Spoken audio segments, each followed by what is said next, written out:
Hi, and welcome to this week's Preps Preview. I'm Justin Conn, and this is Scott Richey. We're going to kind of finish up football season today. This is the first time since I've been at the Herald and Review that we're not talking about the state championship coming up this week. This is the first time since I've been here we haven't had a team make state, and which is kind of weird because it was like since it was in DeKalb this year, they cut us off. But we're going to sort of wrap up the football season a little bit today.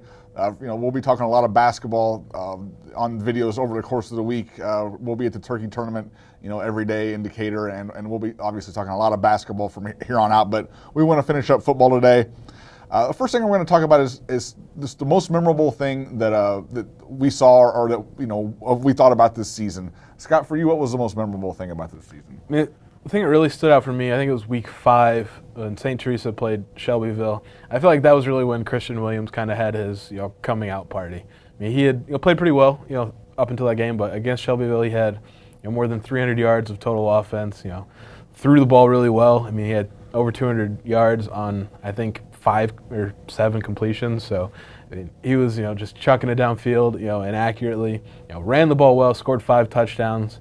And it was kind of, he took over that game, and that was an interesting thing to see because I kind of had my reservations a little bit about him, even playing football, to be honest, this year, just because he's such a good basketball player, and one bad hit could have really hurt his winter, and that's where his scholarship's going to come from.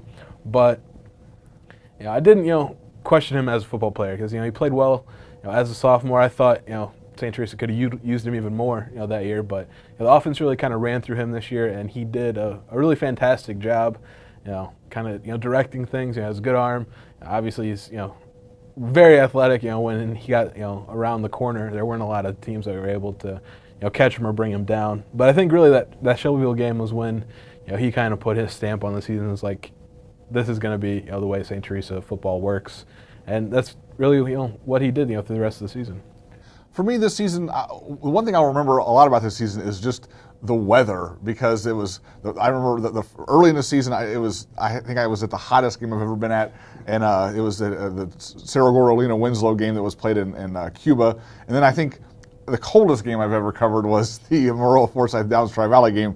But as far as on the field stuff goes, for me, being at that Maroa Forsyth Tolono Unity game where Maroa 40-pointed Tolono. Looking back now, Unity wasn't the team they've been in the past few years. They were maybe a step below that. Obviously, they didn't make it out of the second round, and at that point, Maroa looked like they were going to be the runaway state champions in 1A. And I think we'll talk a little bit more about Maroa later, but I think if that team had been, if that team had played in the playoffs, they would have been. But just being at that game and knowing, wow, when people see this score and these tweets that are going out that I'm tweeting right now, people are going, oh my God, what is going on there? So that's something I'll really remember about this season. Just that performance by Maroa and just that feeling of, wow, this is big. People are going to see this score and go, holy crap, So for me, that was the most memorable thing about the season.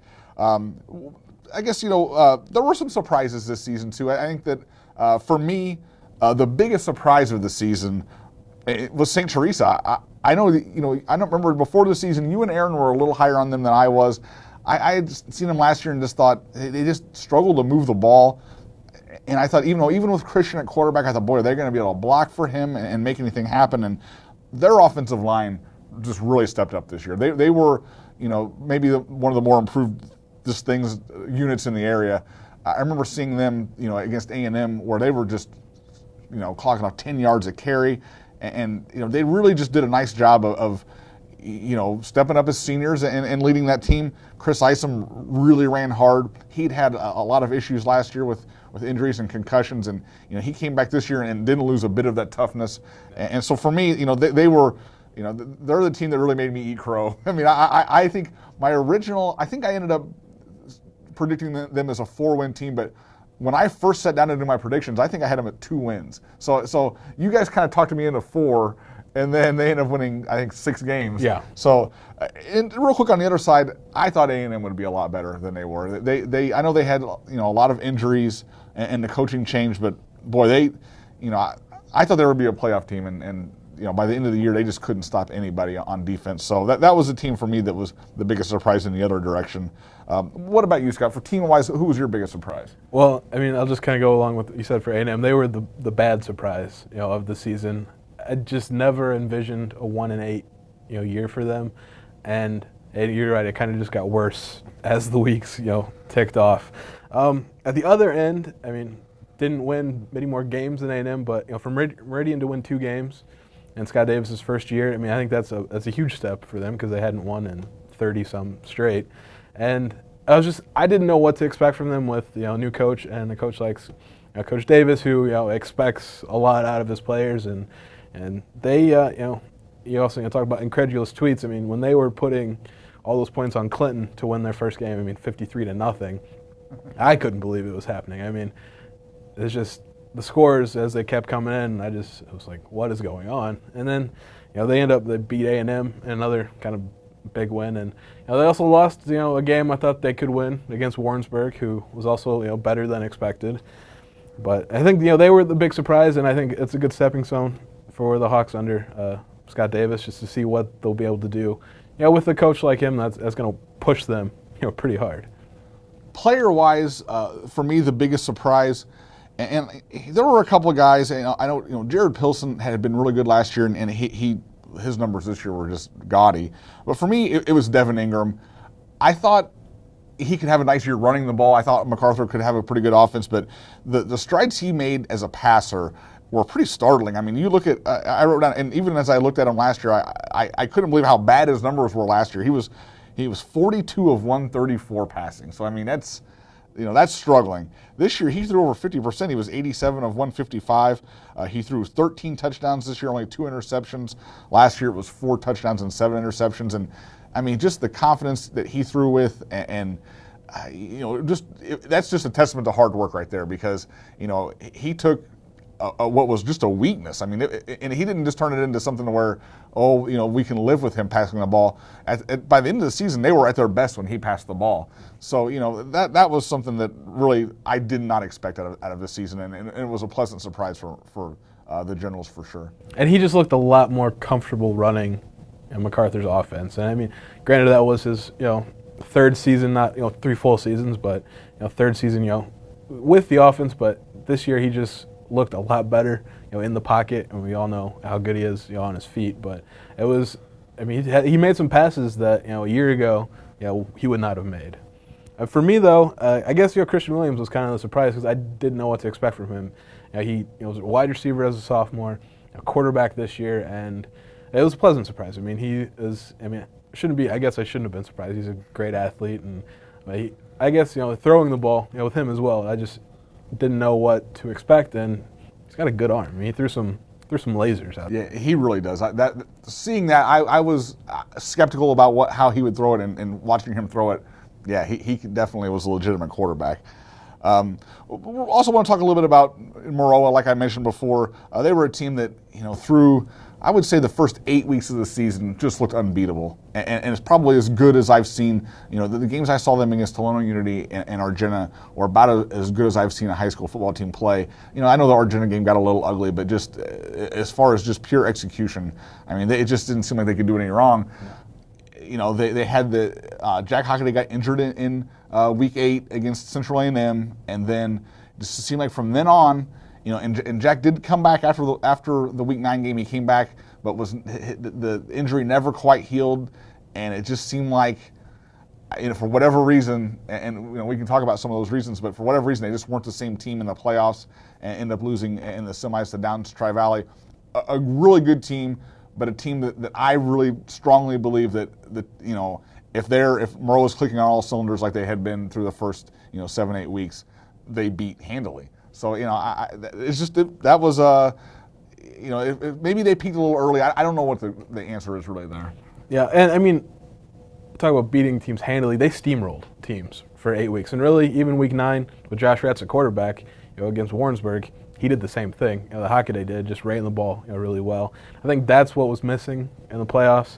In Hockaday, he was their leading rusher, and running that kind of read option, he does it really well. And they didn't have that just because he wasn't as mobile. I mean, he broke off a few big runs here and there in the playoffs, but it wasn't as consistent as what they did in the regular season. And I thought, really, I saw them in the quarterfinals against Camp Point, and they were looking kind of vulnerable there. In the second half, they gave up a lot of yards on the ground to a team with the pretty much same offense as Tri-Valley, and a lot of those were to the fullback, and just kind of utilizing the fakes in the backfield and getting the ball up the gut to him. And it just they weren't able to throw the ball in a cold and windy day, which it was the same in the semifinals against Tri-Valley. So the vulnerability started, I think, in the quarters, and it just maybe even magnified itself on an even colder day. And I would argue really that even in the first round, I saw them against Tuscola, and they didn't play, particularly on offense. They didn't play well defensively that day. Tuscola they could have played 16 quarters and not scored in that game. I mean, Maroa's defense was on, but it felt they took Jack. They took him out early in the game, and they wanted to run the ball, and they had some fumbles. And I know that Coach Joseph was upset with his running backs that day. Then of course they almost get upset by Arthur Lovington in the second round, and obviously Arthur played a great game in that one, but still not the prolific offense and defense that you're used to seeing from Maroa in that game as well. I will say that it just, Jack's injury did seem to affect everybody else mentally a little bit. There was that, sort of maybe a little bit of panic there. And then, for whatever reason, sometimes when a team, when they're going so well like they were early, when they lose that momentum, it's hard to get it back. And it just seemed like they just couldn't find that, whatever that is, they couldn't find it again. And it's a shame because, boy, it would have been fun to see that team kind of complete what, felt like was almost a guaranteed 2 straight state championships. And I know that their, guys are, and I know their guys are hurting over it. And I know from past experience that Coach Jostis will spend a lot of time watching film on these games and figuring out what happened going forward because he hates that. So, that's going to be, it's going to be a long off season for those guys, though.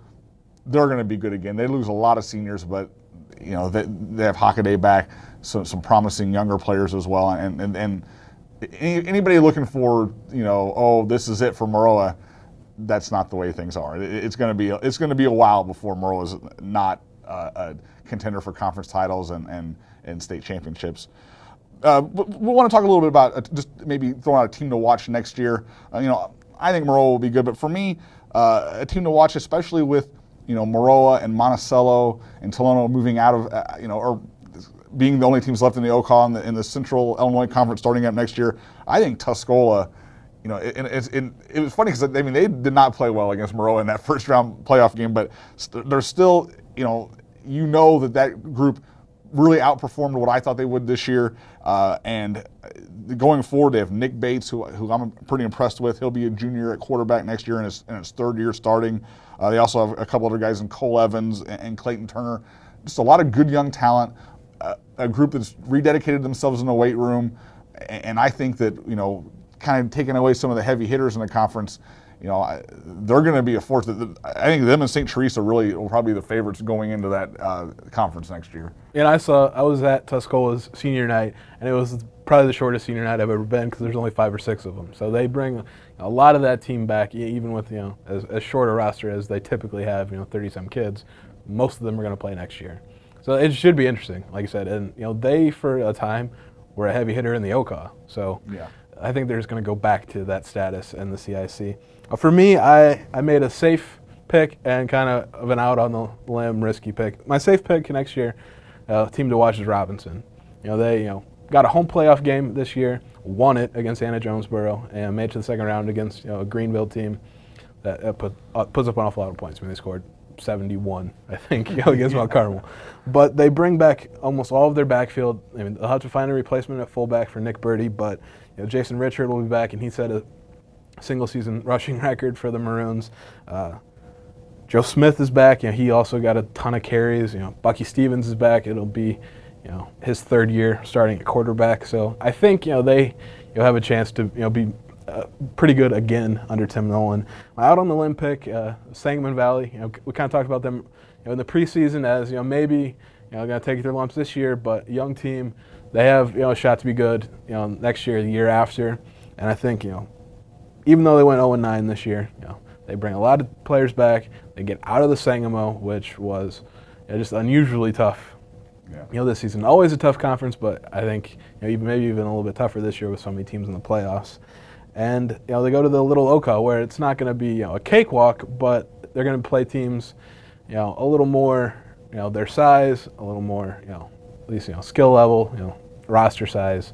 It should be a little closer match than some of the teams in the Sangamo. I love that pick. I love that thought. I think you're exactly right on Sangamon Valley. I think that's a team. I think that's a legitimate possibility to make the playoffs next year. I really think that because they were young and they've been young. So that's a great pick. I know I love football as much as anybody. I love the games, but I'm ready for inside sports now. So let's after that last week's playoffs game, I'm definitely ready to go inside now. So we'll be basketball from here on out. Of course, we'll have the basketball pick 'em up here coming up soon. Of course, you can always check us out on Twitter at HR Preps, on Facebook as well, and on our website, hrpreps.com. We'll see you out at the games.